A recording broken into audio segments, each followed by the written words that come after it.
Hey everyone. First of all, it's my second time back in Austin at South by Southwest, so I just want to thank all of you guys for coming to this talk. There's a lot of amazing talks, so I really appreciate you guys picking this one over all the other amazing ones. I get super nervous at these things, so I'm going to start by telling the story about my name. My name is Arnold. I'm the founder of Cumin, and we are a China-focused marketing agency, so we help Western brands to understand, engage, and expand their presence in China and work with Chinese consumers. So I moved to the UK when I was 9 years old, and I couldn't speak a word of English. And the only thing I could watch on TV was Arnold Schwarzenegger movies. I know you guys knows who he is, because he was like your governor of California as well. Because those films didn't have any dialogue, right? Like you could just watch it without understanding English, and they were still amazing films. So he became my childhood hero. When my mom asked me, what English name do you want? And I immediately said Arnold. And it actually became a very unique name, because today at South by, I'm the only speaker called Arnold, certainly the only Chinese Arnold. So that's the story about my name, and thank you for listening and relaxing me a little bit. So the first thing I want to do is I want to understand a bit more how much the audience knows about China's metaverse and just kind of general China tech space. So if you don't mind, everyone put your hand up, and I'll ask you guys 5 questions. Please put your hand up. I'll ask you guys 5 questions. Put your hand up, guys, please. Come on. Help me out here. So keep your hand up if you guys know what Baidu is. So put your hand down if you don't know what Baidu is. OK, great. They do get harder. The second one is keep your hand up if you know what 618 Festival is. So put it down if you don't know what it is. Wow. OK, great. And the third one is keep your hand up if you know what IIE is. Okay, awesome. 2 people. Please keep your hands up. There's 2 more questions. Keep your hand up if you know what Xiran is. Oh, no way. Wow. Okay, final question. Keep your hand up if you know what Billion Planet is. Okay, good. I was getting worried that you were going to do the presentation instead of me. So hopefully, by the end of this presentation, everyone will know what all these 5 things are. They're things I'm going to go through very shortly. So thank you, guys. I've always wanted to use this meme in the deck. It's one of my favorite memes, actually, because when I do a presentation, I try to talk about the why rather than just what's happening. So we understand a bit more the background. So I'm going to start with the contextual background. So if things don't make sense immediately, please just bear with me, and then they'll make sense later when I bring in the context. So on to the first point. So I normally start a lot of my talks with people and cultures, but as we're talking about something very specific, in Web3, I thought I'd start by talking about the body that's driving the change in China. And in this case, it's the government. It's a Chinese government that's driving a lot of the projects. So the Chinese government have a very top-down approach, combined with bottom-up innovation, in the sense that they have a central directive, and they give the local governments a lot of autonomy on how they can execute a lot of those directives. And this has been in place for a long time, since 1978, when the Maoist book was thrown out. So Chairman Mao was the first CCP leader. And at the center of all this, everything that keeps popping up, which started by Deng Xiaoping, he was the first leader after Chairman Mao Zedong, is pragmatism over ideology. Pragmatism over ideology. This will keep coming up throughout my presentation, so again, it will make more sense later. And many people believe that insane speed of economic development in China is thanks to this kind of like top-down approach and bottom-up innovation, and the focus again on pragmatism over ideology, over theory. So top-level design versus bottom-up innovation. So when Xi Jinping took over, he changed a lot of things about the Chinese government, but the general structure is still the same. So we still have the 3 key points you saw earlier, where the central government sets the directive, local government then selects how they kind of implement that, and then the central government monitors and rewards or punishes. But what Xi Jinping did was that he kind of like switched it up from bottom-up innovation to top-level design, whereas people like Deng Xiaoping or Hu Jintao was his predecessor, were legendary in their pursuit of pragmatism. And hence, again, I was saying earlier about how China moved so fast.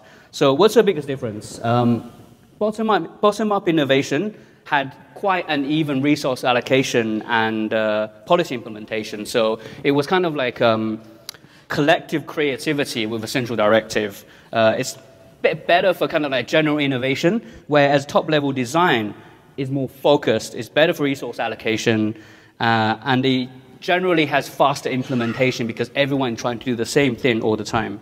So some people would say, and I've read, a lot of people think that top-level design is stifling innovation, but they have a very strong directive in central government to focus on innovation. So in my opinion, I think top-level design, the new kind of like structure, will be the reason why, and it is a reason at the moment why China is leading in a lot of Web3 innovation and real-world projects. This is one of my favorite quotes. Come is a horse designed by a committee. So the reason I added this is because bottom-up innovation feels like designed by committee, whereas top-level design is centralized design and centralized innovation. So in my opinion, I think collective creativity is really good for when China was an underdog, when they were catching up, when China literally just needed to innovate everywhere because it was behind everywhere. That's not the case anymore. It worked very well back then. But I think the lack of focus back then while they were doing this might be the reason. It's not the reason. It's definitely one of the reasons, I think, why China is struggling with some of current gen tech, like semiconductors, right? China is struggling because it's slow start, they're behind on it. And I think the top-level design will help China to catch up or have a faster start on things like AI, which China has a massive focus on from a government level, IoT, Internet of Things, and in today's case, we'll be talking a lot about how this is affecting Web3 space in general and all the projects. So next section, I'm going to go through the difference between Web3 in China versus the West, and then I will go to metaverse in general, so kind of like different projects, what the big tech platforms are doing currently, and then finally I'll wrap up with some examples of brands, campaigns from brands and how they're leveraging this technology and the ecosystems. So again, a lot of this prelude will start to make sense slowly as I progress with the conversation, so please keep that in mind. So a lot of people have doubted, many people feels like China is not as fast, not as advanced on Web3 compared to the West. Because they have very strict control, right? Chinese government has very strict controls, very centralized systems we mentioned earlier, very tight regulations, especially on cryptocurrency. It's actually banned in China. I'll again talk about that later. But China's Web3 ecosystem, it's important, is centrally controlled while leveraging decentralized technologies. So centrally controlled while leveraging decentralized technologies, or maybe one could say central policies implemented by local governments. So you can see kind of like the similarities between their version of Web3 and the way that China has always been run as a country as well. So I think this is the reason why, aside from all the advantages of Web3, blockchain, metaverse, digital humans, it really aligns with how China has been so successful in the past 40 years and so successful in the place. And I think the government can see that, and that's why they have such a big focus on Web3 technology. So there's three main differences. I'm going to go through each one by one, so feel free to take a picture. Also, don't forget, join the WhatsApp group. QR codes will be up later. I'll share the notes and everything I talk about in here as well. So these differences might seem minor initially, but I'm going to go through. They do actually have a huge impact on why Chinese Web3 ecosystem is very different to the rest of the world. So firstly, and I think is the most important one, is public chains versus consortium chains. Public chains, we all know, it's essentially a truly decentralized blockchain, right? Anyone can join, unrestricted access, the data is fully transparent and tamper-proof. Consortium chains is less known, especially in the West. A lot of the corporations are starting to use it more, but in China, it's essentially really the only blockchain that people use. It's managed by a number of verified organizations, and each organization manages their nodes to uphold integrity and accountability. There's better privacy, normally faster, way faster transaction speed. But the biggest difference here is that consortium chains do not have, and it doesn't need a token layer, right? So whereas the Western version, as we all know, always generally needs a token layer. So for me, I think the big difference is China is using blockchains without crypto in that expand, and the West is using blockchains with crypto in a lot of the time, not all the time. And then this kind of brings us to the second difference, which is the implementation of Web3 and blockchains. So because of the above, China tend to focus on blockchains in the industrial capacity rather than in the West, which tend to focus on investments, cryptocurrencies, and transactions, right? For example, China's blockchains is applied across a lot of industrial sectors like health, food, supply chain, logistics, whereas the West, we see a lot focus on digital assets. NFTs was massive last year, financial investments, cryptocurrency, and many people still think the core of Web3 is the core feature of Web3 is digital assets. So I think a lot of people don't know much about what China is doing with blockchains. So they feel like the West is way ahead compared to China. And hopefully, there's obviously pros and cons of each one, but hopefully by the end of the presentation, you guys will understand a bit more as well what China is doing. So technically, public chains doesn't have any advantages over consortium chains. I mentioned earlier efficiency, but each have their pros and cons. I'm not going to go details. You guys can look it up later. But most people don't realize that crypto is still the most basic application of blockchains. I think a lot of people actually probably know that in this room. And the focus on crypto, I think, helps, or rather, the focus on crypto means that a lot of Western projects has to focus on tokenomics and transaction and investment rather than real-world application. And they struggle with that because of the money that goes into crypto, the money that goes into kind of tokenomics. I think it diverts their focus on real-world application a lot of the time. And that will bring us on to the final point, which in general, China's approach to Web3 has been far more pragmatic. And again, this is what I mentioned earlier about pragmatism. It's always about how do we make things that help with what we do currently rather than trying to build a scientific future. And Xi Jinping, even though he focuses mostly on ideology, some of you might know, for obvious reasons of his personal brand, compared to the likes of Deng Xiaoping or Hu Jintao, his predecessors, his general approach to innovation hasn't really changed. It's all about pragmatism.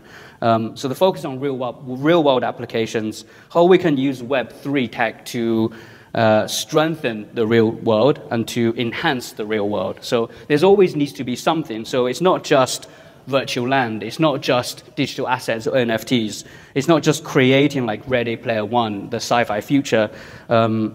They really want to make something that actually can change people's lives right now. So again, very pragmatic, and I think that's kind of like the final difference and really highlights the two different systems and ecosystems.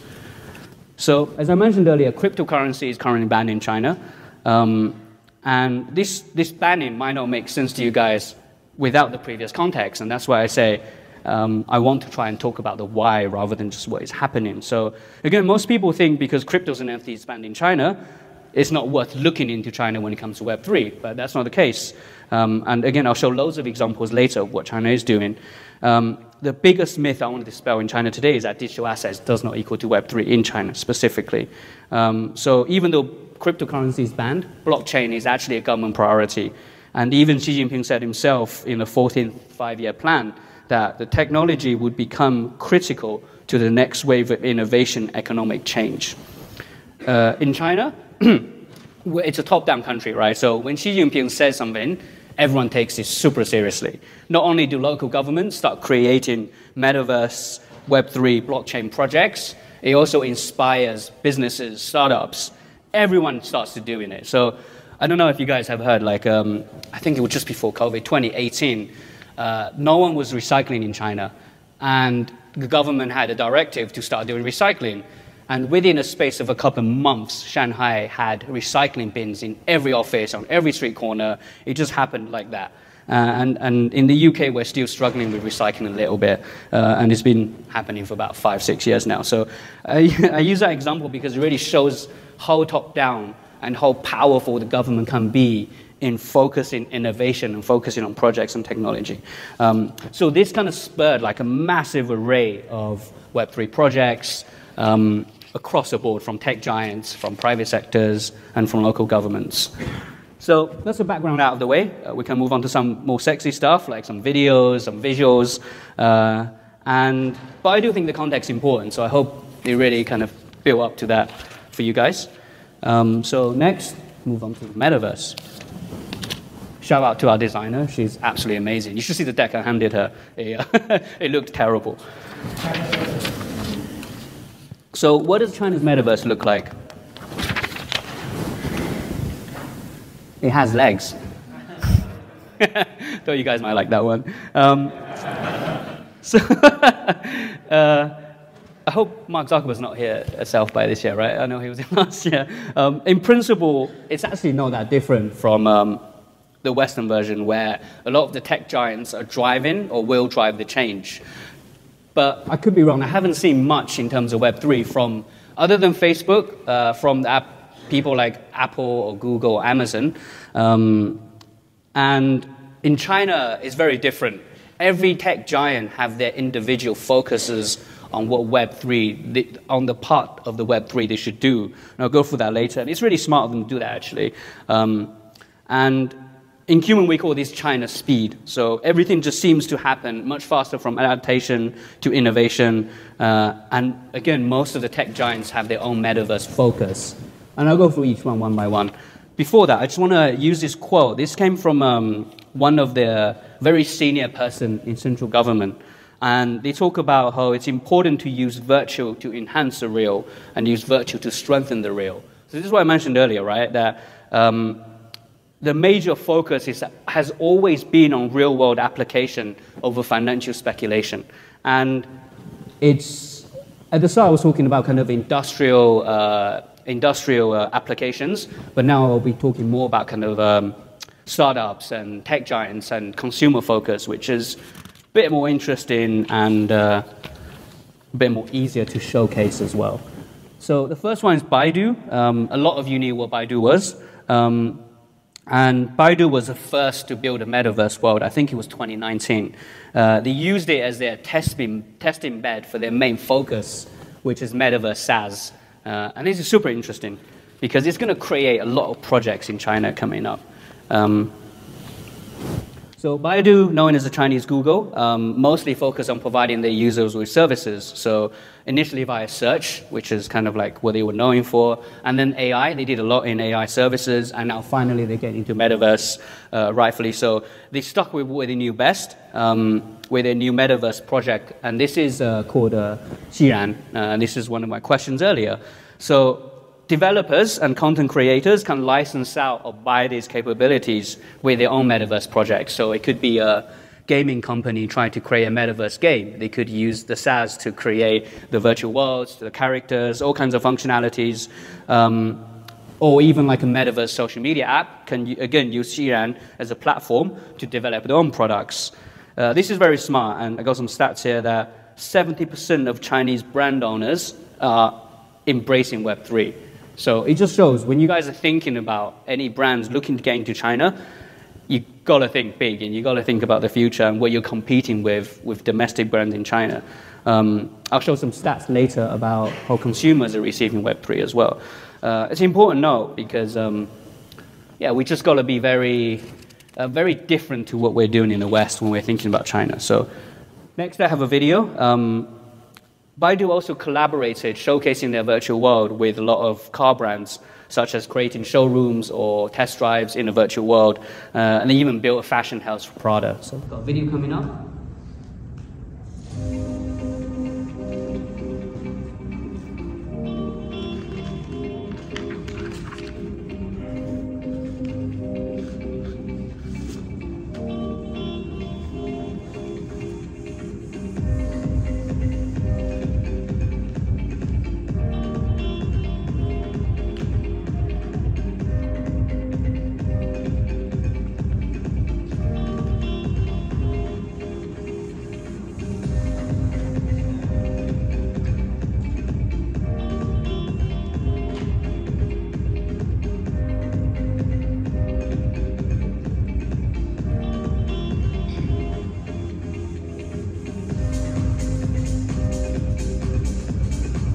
You also notice how busy this virtual world is compared to the likes of Decentraland.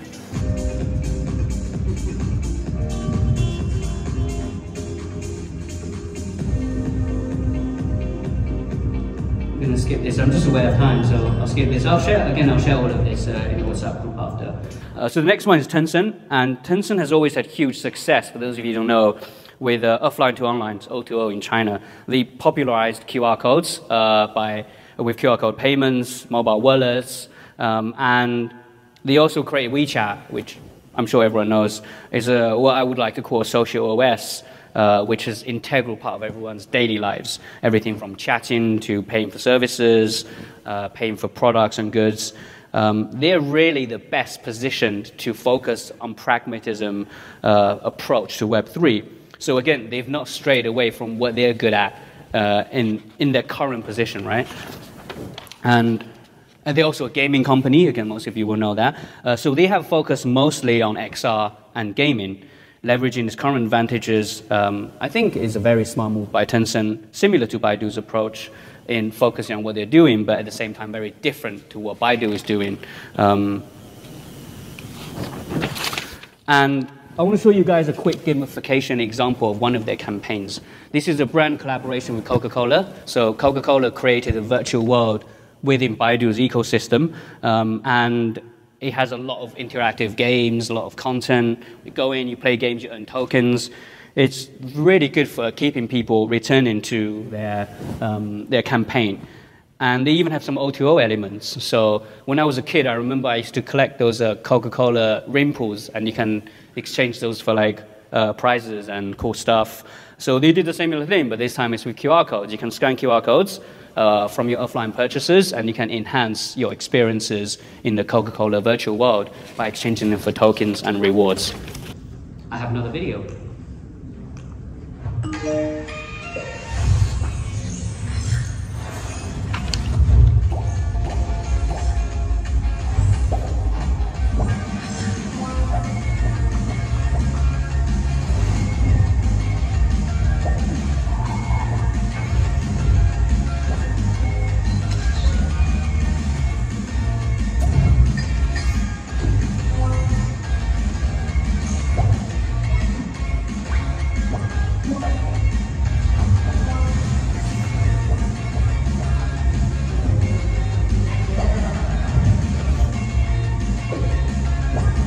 You can see there's a lot of different things to do, a lot of gamification, a lot of interactive elements.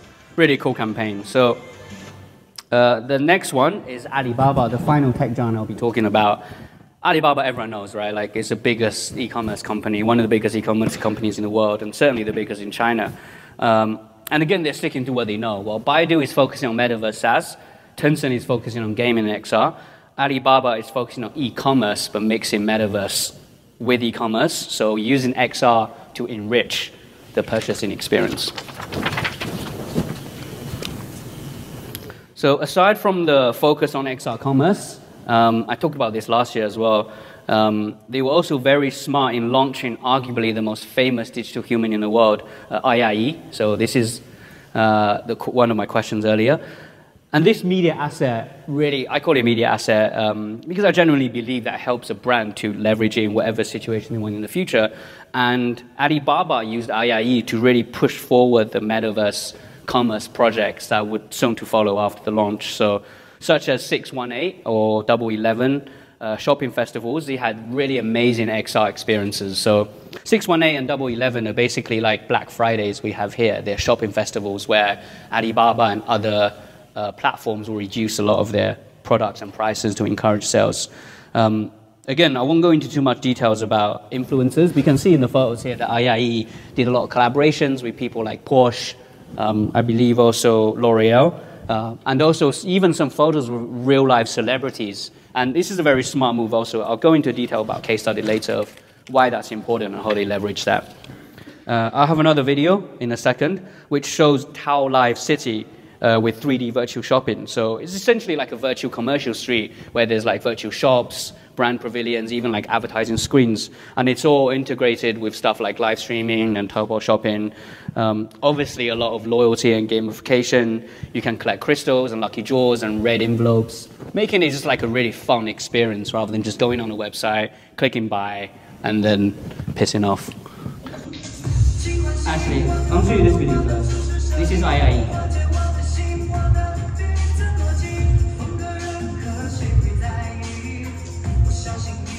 The difference in production value, right? Like you see the virtual humans from the West, people even like LVMH, the production value is completely different.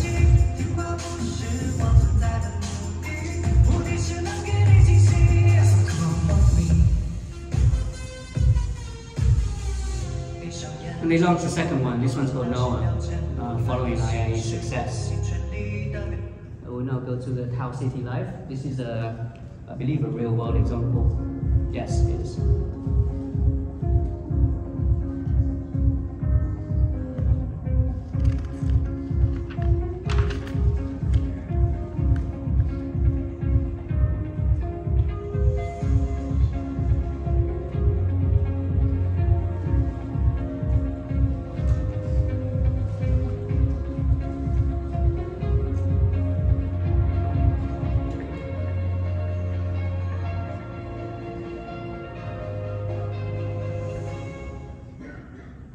So I hope this gives you guys a real sense of the rate of adaptation in China, both from the platforms and also from the users as well. Finally, the example I want to show you guys is a bit of a curveball. This is a startup. It's not a tech giant. It's called Billion Planet. Again, one of my questions earlier. And this is the final one. So there's actually a lot of metaverse projects in China right now, all kinds of startups. The first one was in 2016, as early as 2016. That one has unfortunately failed. And some started a few years ago. Time is limited, so I just want to show you this specific one because it's the most recent and I think it has the most promise as well. So think of it as kind of like Clubhouse in the metaverse, but way more functionality. A lot of gamification, MMO, entertainment, a lot of XR stuff as well. And you can see in the screenshots below, those are the kind of real examples, and the rooms on the left of what people can join in as well. I have some videos to show you guys later also. Its hero feature, which I think is super interesting, is real-time motion capture, but with your laptop or mobile phone cameras rather than a full setup. So a lot easier to hook up and gives a lot more accessibility to people that can't afford or don't have the full VR gear. The team behind Billion Planet is Roblox China, so very credible. They're also working on the 3D immersive platform with AIGC and UGC as well, so very interesting. The core Billion Planet is actually competing with Baidu. They're creating virtual world creation tools and virtual content services for developers and enterprises. So a lot like Baidu's Metaverse SaaS. But again, this is very interesting because it means there will be a lot more Metaverse projects popping up because it's so much easier to create Metaverse projects for brands, for developers, for startups. There's going to be more and more tools, basically, to make it easier for them. I'll show you the video and get an example of what the actual world looks like.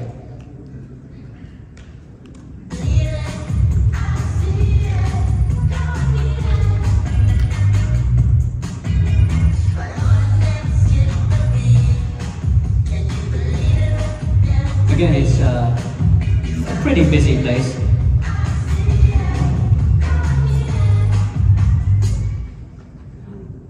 And finally, anyone here play Ultimate Frisbee by any chance? Nice, awesome. You will be very popular in China because it's now a very, very big sport in China. I don't know how it happened.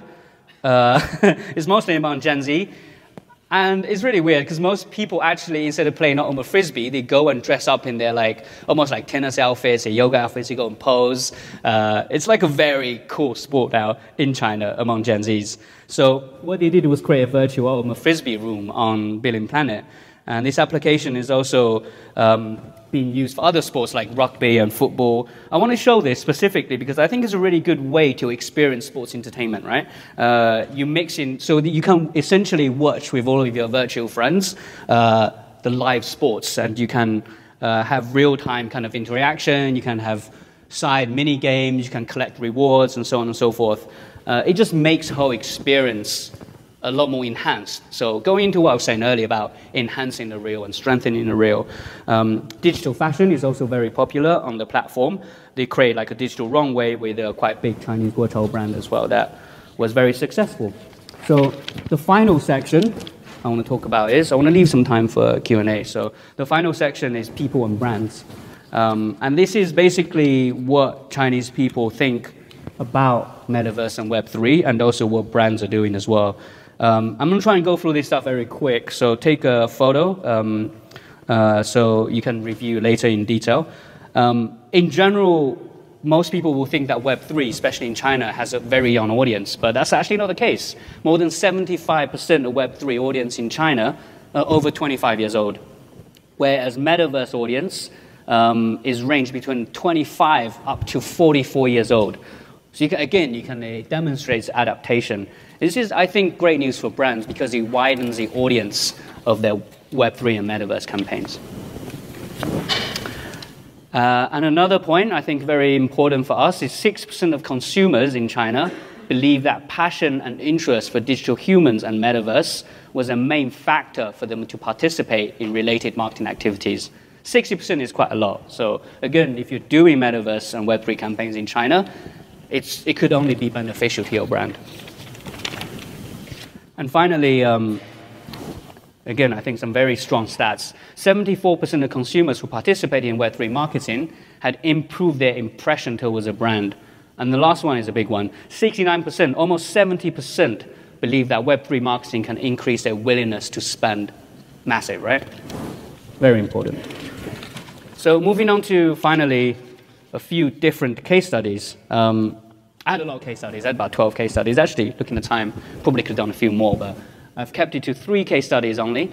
And again, I've categorized them in what the campaigns are. So I've tried to plug essentially one campaign from each category. The first one is entertainment-focused, Tencent Music, and it's a one-off activation focused in the Metaverse. So for that initial launch, i.e. like making a big burst or big impact, it's not an ongoing campaign, it's a burst activation. I actually attended this one. It was with MC Jin. Anyone who MC Jin is? Thanks, Tom, my co-founder. Maybe I don't know. Maybe he's more niche than I thought he was. He's a Chinese rapper, American Chinese rapper. Just Google him. It's really, really great music. I've always been a fan. I actually had the pleasure of speaking to him on Clubhouse recently, so this was like a must for me. Surprisingly, I actually really enjoyed this, and it was also massive. This concert was attended by 1.3 million people online, live. So you can't imagine that level of attendance from like a live festival. However, what's important is that it was a launch, you can see here, for an Adidas product. I think it was like the Oz something line. You can see it on here. And again, it was just really great for Adidas to get all of these attention to their brand, to their new products by leveraging Metaverse, working with Tencent Music. I have a video.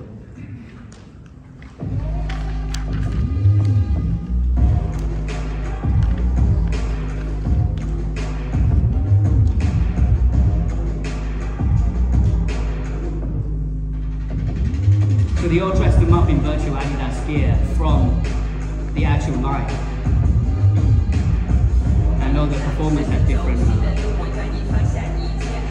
avatars as well.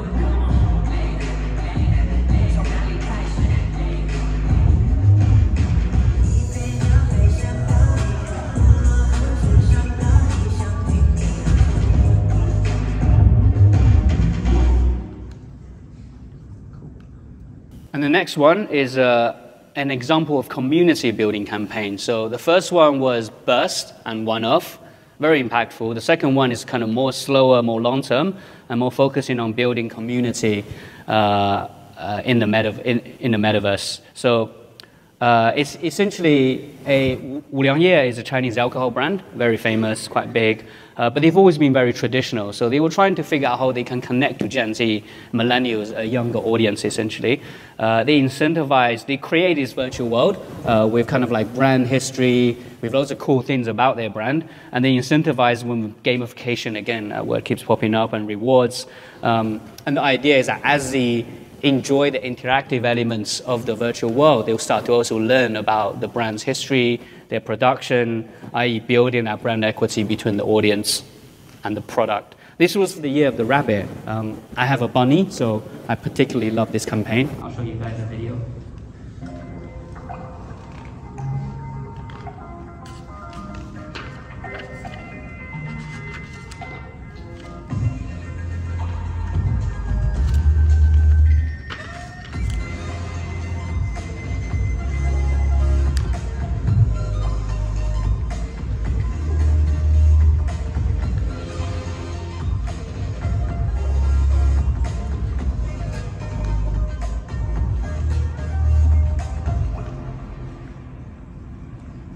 Very cool.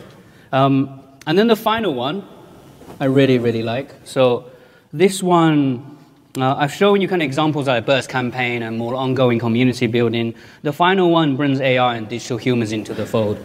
Again, digital humans, I don't want to get too much into it because Tom and I spoke a lot about it last year. But I will say a few things. So I think we're very bullish on digital humans because we think right now a lot of smart money in China is going to building digital humans. When you have that initial start, it's kind of like getting on Instagram before it's big or getting on TikTok before it's big. If you start building digital humans before everyone's building digital humans, you get all the followers, you get all the traction. But the difference versus like opening a social media channel is that you own all of those audiences outright, completely. You don't have to rely on Facebook, you don't have to rely on Instagram, you don't have to rely on a social media platform. And also, any investment you make into building followers for your digital humans is cumulative. Every time you run a campaign, you're building more and more equity for your digital human and your brand. Whereas if you invest in a campaign on Facebook, you're just going to have to invest more the next time you do it. You're enriching Facebook's wallet rather than your own. And also, they're metaverse ready, right? So as soon as virtual world becomes a big thing globally, it's already kind of getting there in China. You can just slot that virtual human into any virtual world, and it's ready from day one. You can replicate it using different instances. You can use it for customer service. You can use it for brand promos. You can use it for virtual concerts. You can use them for literally anything. And for me, I think if you take away one thing today, obviously that metaverse in China is very big, but I think also virtual influencers and digital humans are the way forward for brand-owned assets. Again, compared to, Tom talked about this briefly yesterday as well, compared to celebrities and influencers, they also don't have the risk of someone doing something crazy. You know, some of you probably heard like Chris Wu and what happened with him. He was endorsed in Porsche, a lot of the biggest brands in the world. And they're immortal. Again, they're owned by the brand, so every time you have reach, you're owning the reach rather than borrowing the reach. This case study from Snow, which is China's largest beer brand, beer brewery, they're really smart. What they did was use a Chinese celebrity, which is a poster on the left, trying to prop up the following of Limex, which is their virtual influencer. I know they look very similar. But it just shows like the production value of virtual influencers, right? They essentially borrow the reach, they transfer to their own media asset. Very, very smart. I know it's a big commitment, virtual influence is a big commitment, but this is something that we're very bullish on, we're focusing on right now. We're doing it for quite a few clients, so if you're interested, come up, have a chat with myself or Tom afterwards. And I have a video about the campaign for you guys as well.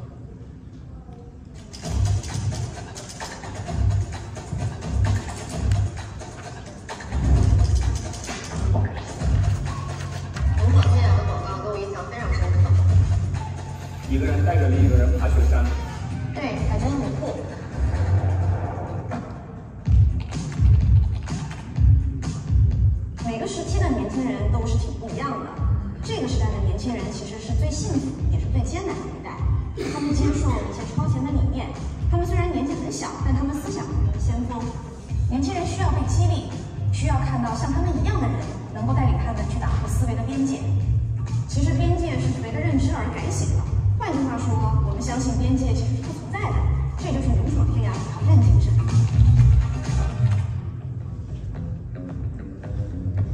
你看到瓶子上一直在攀登着，它是个影子，我们需要让那个影子打破二维平面的界限，从瓶子上跳下来。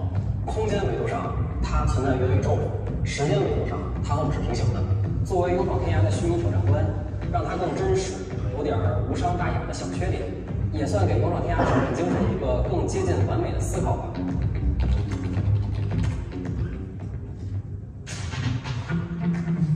在我看来，勇闯天涯的挑战精神是一种精神能量，而不是行为。所以我们在思考，除了做一些激烈的动作，比如攀登到越一类的，还有没有其他的方式来表达挑战？就是他站在那里，微微的几个动作，你都可以感受到那种跃跃欲试的能量。所谓挑战，其实未必非要去够自己够不到什么，但一定不能给自己设限。这正是勇闯天涯想要传达的挑战精神。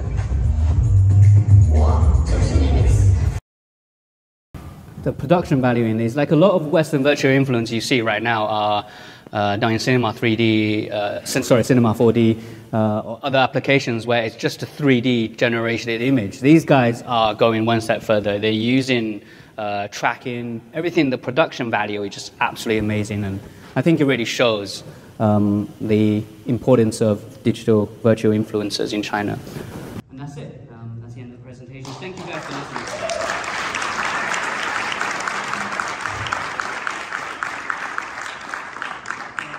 I'm happy to take any questions if anyone has any, or come and find me after. Hi there. Hello, thank you for the presentation. We all know that Unreal Engine is very large Yes. in the Western world. What is the tech behind all this in China? That's a good question. I think some of them are using Unreal Engine, but a lot of them are just doing custom animations with either illustrations or a mixture of like what they were showing here, like tracking with 3D modeling. I actually think a lot of these, as far as I know, is not using Unreal Engine right now, but a lot of the projects we're working on right now is using Unreal. But if you speak to Tom afterwards, he has details of how we are implementing with our clients and what kind of tech we're using. Thank you. Thank you for your question. Hi, Rob. Hi. Thank you again. Could you comment on the latest where avatars and virtual influencers are migrating into the physical spaces or traditional media, where whether it's on television or Yes. performances in arenas that are packed? Because I think the return on the investment in the metaverse can be very different when those characters start to migrate into traditional media. So that's a really good point, actually. Tom mentioned earlier yesterday in his talk that it's not uncommon now to see virtual influencers on outdoor, out-of-home posters. They'll have like virtual concerts with virtual influencers. It's nothing new in China. It's been happening for several years now. But you're definitely starting to see them become part of, like even on like Snow Beer, the bottle, you would see the virtual influencer, right? So it's literally just becoming everyday life, and people are starting to get used to seeing virtual influencers and digital humans on their offline products, offline branding, advertising. Yeah. Thank you for the question, Rob. Hi. So as you probably know better than anybody, there's no such thing really as private industry in China. Everything is essentially tied to the CCP to a degree, and especially companies like Tencent that are very huge players in the metaverse. So should we expect, or is there any indication that the CCP plans to use this kind of metaverse technology, Web3, as part of their surveillance state, both domestically in places like Xinjiang or for dissidents in the US and things like that? What do you mean by surveillance? Well, I mean how how Tencent uses WeChat to keep track of political organizations that speak out against the CCP. Is there any way that the metaverse specifically could be incorporated, or should we be wary of that application with metaverse technology? The same way it happens with WeChat or other Facebook. Well, yeah, Facebook too. Yeah, that's the point I was making. I think, I don't think what Chinese government does with social media is much different to what American government does with their social media, right? Yeah, that's probably true, but we can still say things without, the cops showing up at our doors and taking us away. Yes. So it is slightly. But that doesn't happen in China, though. Like, it happens very frequently in China. Okay. Sorry, what was your question? My question is, the way WeChat is used, the way Facebook is used to control political speech in America, should we expect the same thing from metaverse technology, both whether it is the Chinese government or the American government? I think whenever there's a technology that brings people together, there's always a risk of it being used for political gains, right? Like, sure. I don't know if you guys heard about Brexit and what Facebook was used to essentially manipulate people to vote for Brexit without them understanding the impact on the nation and its people. Facebook was happy to provide data via Cambridge Analytics to manipulate the public audience. And same thing in China, right? Like, Chinese government, of course, will use social media to manipulate the public audience. And same as the metaverse. It can be used for good, i.e. helping people to have a better life, more entertainment, more gamification, better connection.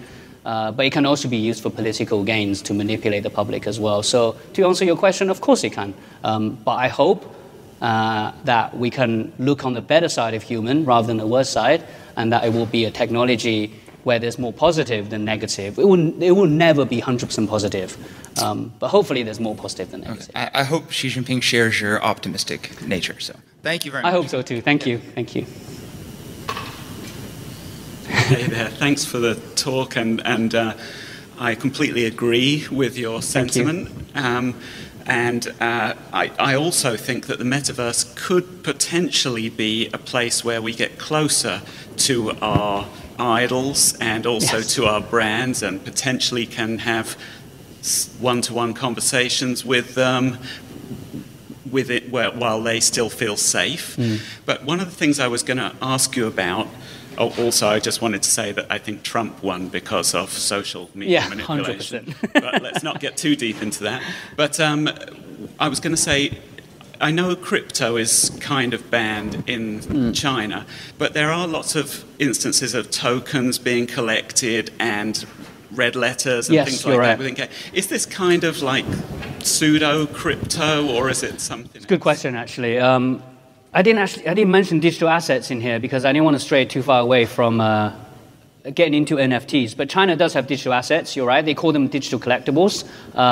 They're generally non-transferable, so you certainly can't buy them with cryptocurrencies. They're all bought with renminbi, i.e. the actual state currency. They're actually thriving and doing really well because artists, just like they are in the West, are using them as a way to earn a living from their creations. So I know some artists, I should have some examples, I didn't know how much time I would have, where artists were making loads and loads of money from just selling their work via digital collectibles online. Little Red Book, which is a social media platform in China, has a big push on both virtual influencers and digital collectibles. The only difference is that they are not used as they're not used as kind of like a trading asset, in the sense that people are not just buying them to flip them. People are buying them because they love it. I know it sounds crazy, but I think that's a benefit of it being like a digital collectible rather than an NFT. Like, a lot of people genuinely buy an NFT because they think it's flippable, right? Especially during the hype. They check the secondary market, they get on the waiting list, same as cryptocurrencies and ICOs. That doesn't happen in China because crypto is categorically banned. Hope that answers your question. Thank you. Hi, thank you for the presentation. Loved it. Thank you. I was in China in 2019, Me right too. before the pandemic. Last time I was there, and I loved it. And a lot of the reasons why I loved it were strictly because it was in China. Culturally, I mean. Yes. And I was wondering, and I always wonder when I see things like that, how much of this happens because it has a very particular culture in China, and how much of this will really happen elsewhere, especially in the West, especially when we talk about, for example, digital humans. Yeah. I'm not sure if the West is open to, following and engaging with digital humans as much as in China. I mean, this is a question. I really don't know the answer. Yeah, that's a really good question. Again, I probably would go into a bit more background about why I think digital human works in China if I had more time.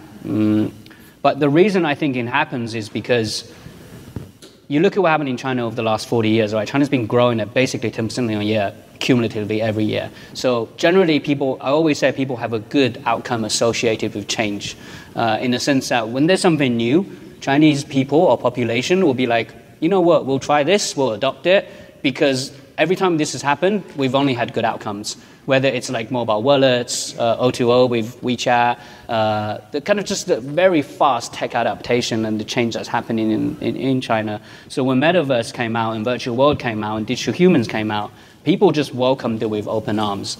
And I think you're right, like without that kind of like general cultural sentiment and positivity towards change, it might not get adapted as fast as it does in the West. However, I think it's the next natural evolution to consumers getting closer to brands.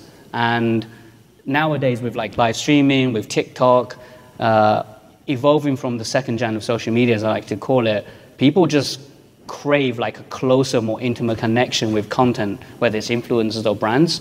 And for me, a virtual influencer, especially when you can spin out as many limited instances as possible, you can essentially use AIGC to create individual custom instances for each one of your customers with a virtual human.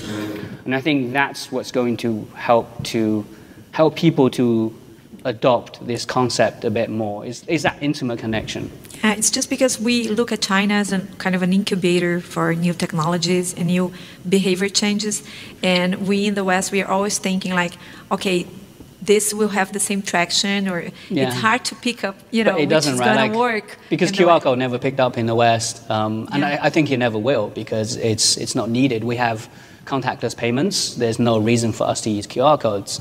But I think virtual humans and digital humans is a big enough of leap between what the status quo is and what it could be in order for brands and companies and tech businesses to first build it and then for consumers to adapt it. I think there needs to be a strong ROI between what we invest in infrastructure change and what the reward we get from that investment. And I think the ROI is on the right side of balance. Thanks. You're welcome. Thank you for the question. Hi, thanks for the talk. This is a bit of a throwback, but I remember after Meta rebranded to Meta, one of the kind of high-ups in the youth league suggested that the CCP should look into leveraging the metaverse for more immersive patriotic education. I'm wondering... Propaganda. Yeah, I'm wondering how much of that you've seen and where you think it might be headed. I got to be honest, I don't know much about this. I haven't seen anything where the CCP is using metaverse for propaganda. I think there's a massive opportunity for them to do so, but I haven't actually seen it happen. The CCP, for all of its controls, is actually very bad. We were talking about this on the plane. It's actually very bad at marketing and PR. I don't understand why. They're not really doing much. The study of the Great Country app did pretty well, no? The study of the Great Country app did pretty well, no? Oh, really? What was that? I don't know about that. It's like the top downloaded app for a while in China, the study Xi Jinping thought app. Oh, I see, yeah, okay. I guess, it's just like, but it's still very bland, right? There's nothing, like you were mentioning, like there should be something in the metaverse that's a bit more entertainment focused, a bit more subtle maybe. But yeah, this is not an area I actually know much about, so. Gotcha. But yeah, thanks for the info. Hi, thanks for the talk. Just curious, can you tell me a little bit about, with ByteDance, like acquiring Pico, like what's sort of the future of sort of TikTok and the ByteDance version of Metaverse, and especially like the hardware displays that I didn't talk about ByteDance. I took them out. I didn't actually do much research on this. I don't know, Tom, I saw you nodding your head. Do you know much about this? This is my co-founder. Pico's the one we had in the restaurant here. We tried on the headset. Oh, yes, I remember, yes. They're still quite early on in getting mass adoption, but it's very cool technology that they built. It's definitely right from Oculus. But it's not something that's massively been picked up. It's still very early on in China. There's not so ByteDance have actually scaled back that development team to focus a lot more on their social commerce side of their business. So they've actually made quite a few redundancies actually in the Pico team. But the hardware is great, but I think they're a little bit concerned about the adoption of the actual software side of it. Because the majority of brands are investing a lot of their budgets now into, because of the financial situation, or revenue-driving activities such as social commerce, live streaming, metaverse, things that we've been making the last few years. But if they don't have a commercial aspect, they've got back some of that kind of investment. So AR, VR type of things they've had less of.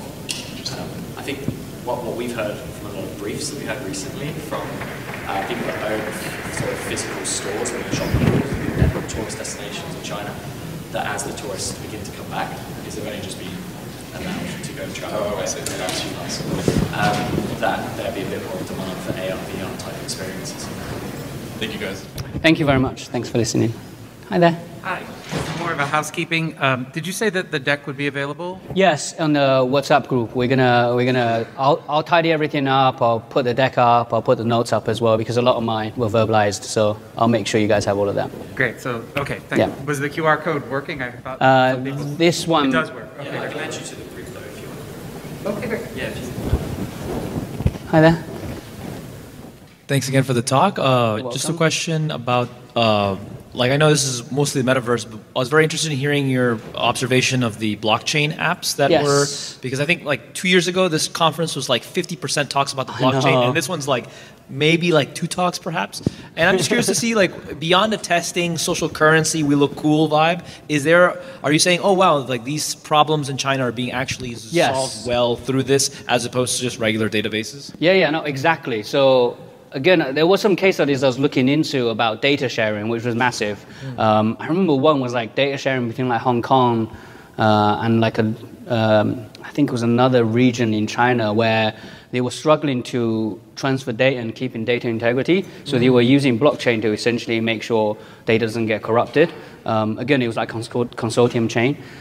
This is not an area like I'm super familiar with, but if you Google consortium chain in China, and data sharing applications, you get loads of articles and examples of how they're using it to, in applications outside of cryptocurrencies. Perfect. Basically. Thank you so much, man. You're welcome. Thank you. Thanks, everyone. No more questions. That's it.